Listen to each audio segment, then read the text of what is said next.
Melalui podcast ini kami mengkritik, saya sebagai wakil rakyat dan Bung Tony ya mewakili. Ingat nih, jangan sampai terjadi seperti ini. Kalau ada proyek ke depan, harusnya memang dipersiapkan segalanya.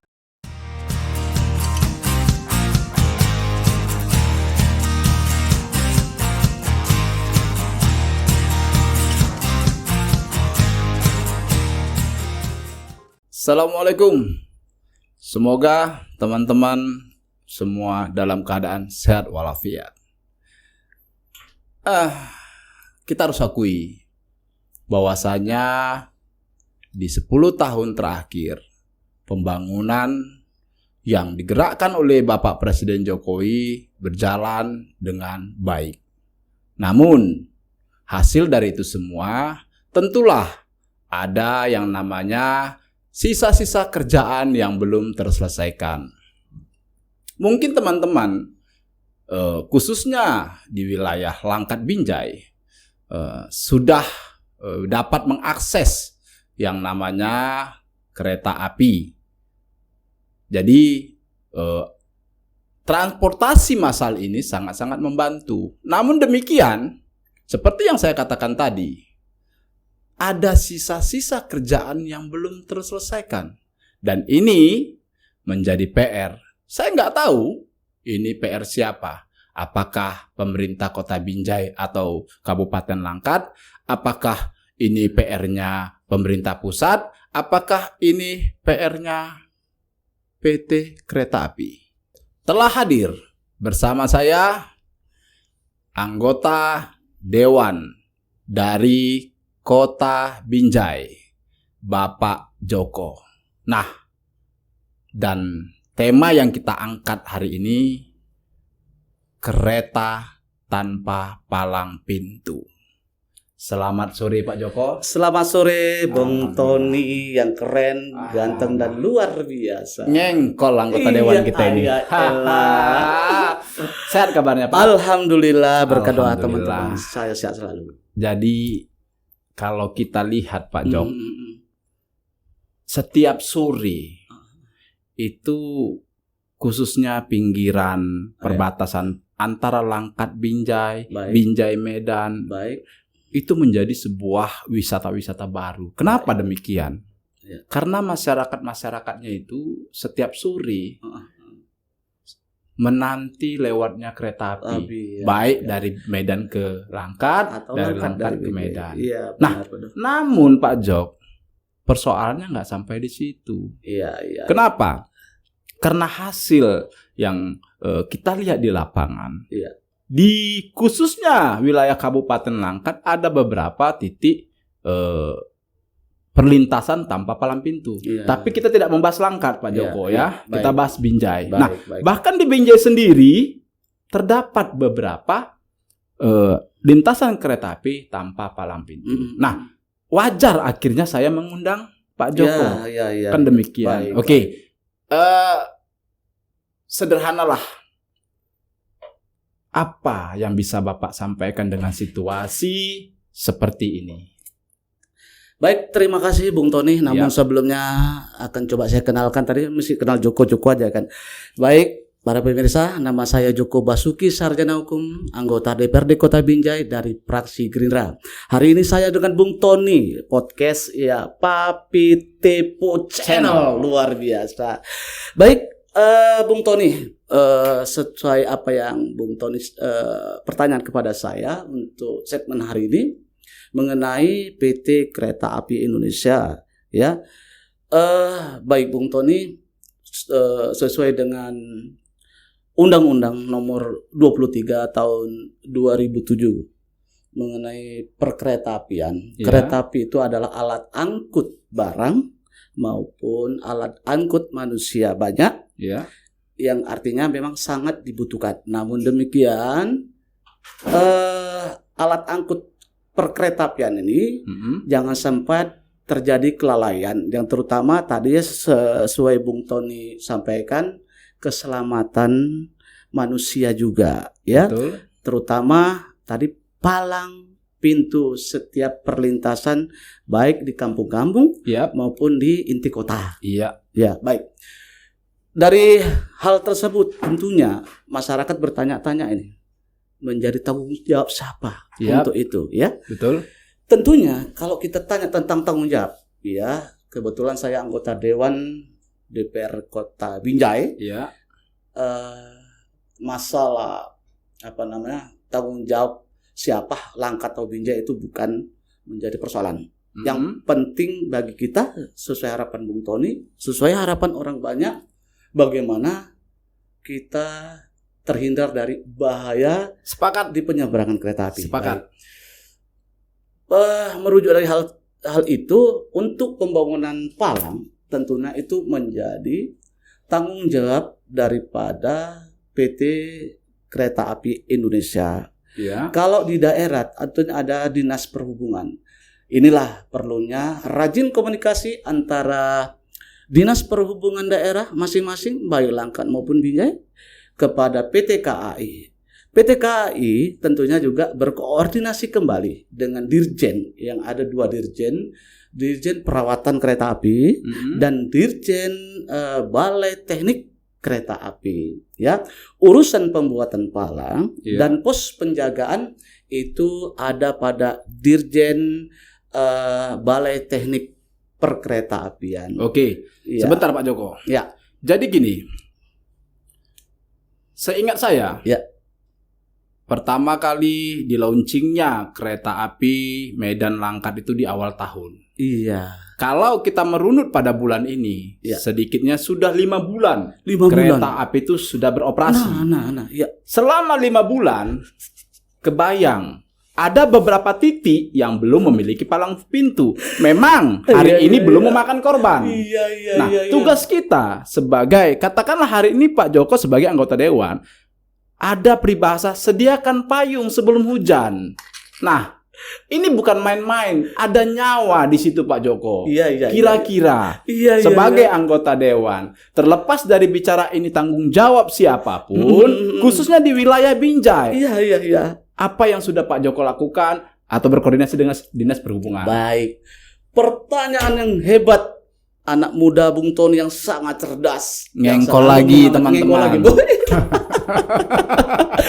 Cerdas saya akui. Kalau Anda cerdas, ya aku cerdas. Ya, nah, itulah supaya kita beri motivasi agar Bung Tony ini semangat. Amin. Untuk berjuang dalam hal menginformasikan hal-hal yang baik di tengah-tengah masyarakat. Sepakat. Luar biasa. Jadi kalau masalah itu tepat, saudara Bung Tony katakan seharusnya sebelum hujan sedia payung. Ya. Jadi sebelum ini diresmikan kereta api di launching, harusnya ya itu tadi ya, keselamatan itu juga diutamakan itu. Betul. Saya sebagai anggota dewan juga kecewa dengan proyek-proyek ini, terus terang saya kecewa sebagai wakil rakyat. Ya, sempat saya berkomunikasi dengan Dinas Perhubungan untuk Kota Binjai dalam hal ini. Dinas Perhubungan Binjai tidak bisa semena-mena untuk terus membuat palang karena ada aturan. Binjai kan punya anggaran. Nah, untuk saat ini Bung Tony di Binjai aja, untuk usulan anggaran pembuatan pos baru 1 tempat aja, itu pun di kilometer 18 kalau nggak salah. Baru satu. Ya. Nah, untuk yang lainnya itu menjadi tanggung jawab daripada Dirjen Balai Teknik Kereta Api. Saya sebelum kita podcast ini, saya sudah komunikasi dengan sekretaris juga di Sub. Ternyata itu. Oh, jadi saya tahu. Jadi di penganggaran di Binjai itu hanya cukup 1 di daerah. Nah, Langkat pun sebenarnya bisa. Kalau memang Langkat bisa menganggarkan ya untuk di Sub ya, untuk apa, boleh juga dia dianggarkan untuk dibangun. Jangan menunggu lagi dari Dirjen. Intinya untuk negara dan untuk kepentingan orang banyak. Itu dia. Itu Bung Tony. Tapi memang sebagai wakil rakyat tentunya sangat kecewa dengan sistem yang seperti ini. Maunya seperti Bung Tony tadi katakan, sebelum hujan sedia payung. Artinya persiapkan semuanya seharusnya. Baik jalannya yang oke, kemudian terminalnya, tempat pemberhentian, kemudian penyeberangannya, keselamatan palangnya, pos penjagaan, kemudian ada personal yang menjaga, ya kan di situ. Harus begitu. Ini 6 bulan ya? Ya, jalan 5 udah. 5 bulan sudah launching, tapi belum ada. Beberapa titik tidak memiliki palang. Melalui podcast ini kami mengkritik, saya sebagai wakil rakyat dan Bung Tony ya mewakili. Ingat nih, jangan sampai terjadi seperti ini. Kalau ada proyek ke depan, harusnya memang dipersiapkan segalanya karena kita melayani masyarakat dengan baik dan sempurna. Ya. Itu dia Bung Tony. Nah, disitulah akhirnya timbul sebuah pemikiran Pak Jok. Makanya saya ngelihat inspirasi ini lahir dari Facebook. Kenapa? Karena di bulan-bulan 2-3 bulan yang lalu itu ramai gitu loh. Wisata kampung, indah tapi berbahaya. Nah, ini yang membuat hati saya tergerak. Kenapa? Karena posisi-posisi masyarakat yang menanti kereta lewat itu sangat dekat. Bahkan mungkin jaraknya hanya 1-2 meter. Bayangkan, lintasan itu kereta api yang melintas bisa menarik, ada gaya magnet, dan itu bisa menarik manusia yang di sampingnya. Nah, untuk mencegah itu, mau sampai berapa lama lagi pintu-pintu itu tidak dipasang? Apakah harus menunggu korban? Nah, di sini saya ingin menyampaikan khususnya ke Pak Joko, apakah Pak Joko sebagai anggota dewan tidak atau pernah mengatakan, tolonglah Pak Wali Kota selesaikan itu dulu? Iya, oke. Sering kalau itu sudah saya pertanyakan sebagai wakil rakyat ya tentang bahaya itu palang segala macam. Sempat saya viral di Facebook, terjadi di perjuangan ya di Binjai, mobil ditabrak kereta api dan saya ribut itu paling ke depan viral itu kan. Tolong kepada dinas segala PT KAI agar ini diperhatikan. Gitu. Nah. Dari hal seperti itu jadi contoh sebenarnya kan untuk kita lebih lebih peduli, lebih rasa tanggung jawab itu terus ditingkatkan. Nah, seperti yang Bung Tony tadi katakan untuk wisata tadi ya. Dan juga Bung Tony saya himbau juga kepada masyarakat. Sebenarnya PT KAI juga punya aturan jarak itu di pinggir itu minimal atau 25 meter atau 50 meter itu. Jangan terlalu dekat. Kan kalau buat wisata ya jaraknya sesuai dengan regulasi atau peraturan sudah ditetapkan oleh PT KAI untuk menghindari bahaya. Namun demikian kereta api juga ini PT KAI perhatikan mana tempat-tempat wisata yang terlalu dekat dengan kereta api, tolong diperhatikan, dilihat, tolong dihalau mereka. Namun demikian timbal balik juga lah PT KAI tanggung jawab atas keselamatannya termasuk pembangunan palang dan pos tadi. Nah, jadi pengawasan. Kalau di provinsi ada namanya Kadaop. Jadi gini Pak Jok, apakah teman-teman anggota dewan di Binjai pernah menyurati atau berkunjung ke Kadaop atau kalau bahasa umumnya Kepala Operasional Daerah PT KAI Sumatera Utara? Iya, Sumatera Utara. Setidaknya mengingatkan bahwasanya masih ada tuh PR kalian yang belum selesai. Gimana Pak? Baik, kalau kami untuk wakil rakyat daerah tentunya akan berkomunikasi terus dengan Dinas Perhubungan di daerah. Nah, untuk melanjuti tindak lanjut ke Kadaop itu kemungkinan kalau melalui wakil rakyat ada wakil rakyat kita di provinsi ya. Tapi kami tekankan di daerah agar Dinas Perhubungan di daerah agar terus komunikasi dengan Kadaop agar usulan-usulan Kota Binjai yang melalui wakil rakyatnya dapat terrealisasi. Oke, berarti sampai hari ini teman-teman khususnya teman-teman di Binjai bahwasanya anggota dewan di Kota Binjai belum melakukan katakanlah berkirim surat atau berkomunikasi dengan Kadaop Sumatera Utara. Tapi tetap ya Pak Jok ya, itu PR itu ya. Karena ada di situ keselamatan masyarakat kita.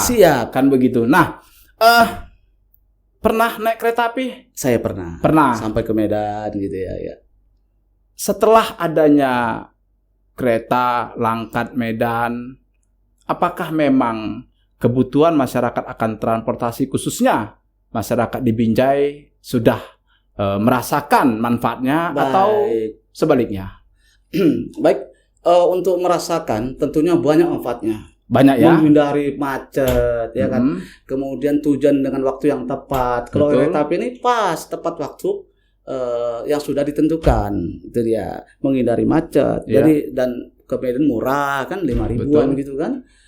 Manfaatnya banyak. Berarti hasil laporan dari masyarakat di bawah ke teman-teman di anggota dewan memang manfaatnya sudah dirasakan berarti ya. Jadi pesan juga sama teman-teman, moda transportasi massal ini sebenarnya baik. Di samping mengurangi polusi. Ya. Yang kedua adalah pendapatan negara atau daerah juga Pendapatan akan asli. akan lebih bertambah. Nah, jadi ayo kita galakkan menggunakan moda transportasi massal yang sudah disediakan oleh pemerintah Republik Indonesia. Baik. Nah, di penghujung Baik. saya sedikitlah keluar dari konteks Baik. Baik, Bung Tony. tentang kereta tanpa palang pintu. Iya. Tapi Pak harus jawab ya. Siap. 2 tahun kepemimpinan Bapak Amir Hamzah. Ya. Apakah Binjai sudah mengalami perubahan-perubahan signifikan dibanding Pak Idam atau masih stuck? Baik, jadi pertanyaan yang mungkin dijawab ini memang ya serba salah. Baik, tapi yang jelas memang 2 tahun pemimpinan Pak Amir Hamzah semuanya berjalan dengan baik-baik aja, Ya. sesuai dengan visi misinya kan, Ya. untuk mencapai Binjai maju, ya, Binjai religi dan Ya. Binjai berbudaya, ya, itu dia. Programnya sudah dituangkan dalam anggaran yang Ya. sudah kami tetapkan. Tinggal melakukan pelaksanaan, mengeksekusi daripada anggaran tersebut, jangan sampai tidak tepat sasaran dan tepat guna. Oke. Itu dia. Nah, Pak Ya. Jok ini pemilihan dapil Binjai mana ini? Binjai Timur. Binjai Timur itu saya nggak tahu. Coba jelaskan di mana posisi mana Binjai itu? Timur itu wilayahnya kalau Bung Tony mau ke arah Medan, ya, Berarti di Ski. ke Medan, Tugu, Iya. udah terus saja, mulai dari tanah Timbang Langka, Tanah Tinggi, Oh, ke kanannya. Brimob Oke. itu kan, udah Ya. tuh wilayah Binjai Timur itu. Oke. Ya. Gini, karena di Binjai Timur tidak ada rel kereta api, jadi saya Ada kereta api banyak. Binjai Timur ada, bukan Iya. di kirinya, Binjai Timur lah itu nyebrangnya dari, seberangnya kan? bahkan stasiun kereta api itu Binjai Timur. Itu Binjai Timur. Iya. Oke, berarti pas dapil Pas, Bapak. Nah, udah. maksudnya gini, karena Bapak masuk dapil Binjai Timur, saya pengen Bapak sampaikan ke warga Bapak, masyarakat Bapak, himbauan Baik. tentang bahayanya dekat dengan perlintasan kereta api. Harapannya dengan himbauan Bapak, masyarakat yang memilih Bapak di waktu itu bisa mendengar, melihat, dan setidaknya mereka mematuhi. Ya, Silahkan Pak Jok. baik, saudara-saudaraku, untuk khususnya warga masyarakat Kota Binjai, dan terkhusus ya untuk di Binjai Timur yang perlintasan kereta api jalan banyak perlintasannya, agar hati-hati ya, jangan nongkrong-nongkrong di pinggir jalan ya, ikuti aturan daripada kebijakan-kebijakan PT KAI ya, karena palang masih banyak simpang-simpang yang belum ada palang-palang Pintu, palang pintu dan ada posnya. Ini tadi saya berkomunikasi dengan Dinas Perhubungan, ini sedang diusulkan untuk palang dari Dirjen apa namanya itu? Balai Bukan Teknik. Balai Teknik. Ya. Dirjen Balai Teknik itu sudah diusulkan dan mungkin akan dikerjakan mulai dari Tanah Tinggi sampai Perjuangan, kemudian di kilometer 18 nanti menjadi tanggung jawab Dinas Perhubungan Binjai. Rencana begitu akan dianggarkan itu. Nah, pada masyarakat tolong hati-hati dalam menyeberang ya. Ya. Jangan melawan Lampu marka. yang jaga Iya, kan ada yang jaga juga tuh Mm. ya. Tolong ikuti aturannya. Ya. Saya Joko Basuki sebagai wakil rakyat, Bapak Ibu sekalian masyarakat, saya ini bukan bos tetapi saya adalah wakilnya rakyat dan siap perintah rakyat. Asik. Ini yang kita tunggu. Satu catatan paling penting di luar tadi waktu saya ngomong sama Pak Joko. dia berkata begini kepada saya. Iya. Pemimpin itu bukan Bos. minta dilayani atau tapi bos, melayani. tapi selayaknya melayani. Iya. Dan harapan saya, baik pemimpin dimanapun, di kabupaten manapun, Iya. di kota manapun, Iya. sudah mulai diterapkan itu. Aku pemimpin, akulah pelayanmu masyarakat. Dari Langkat untuk Indonesia bermartabat. Assalamualaikum Satu lagi. warahmatullahi wabarakatuh. Apa itu lagi? Saya dan Bung Tony bukan bermaksud apa-apa, tetapi kami ini mengedukasikan di tengah-tengah masyarakat bahwasanya pemimpin, pejabat, wakil rakyat itu adalah sekali lagi pelayan. Tak henti-hentinya saya dan Bung Tony akan terus bergerak mengedukasikan ke tengah masyarakat. Oke, siap. Sukses terus ya Pak Joko ya. Ya, terima Amin. kasih. Sehat selalu. Assalamualaikum warahmatullahi wabarakatuh.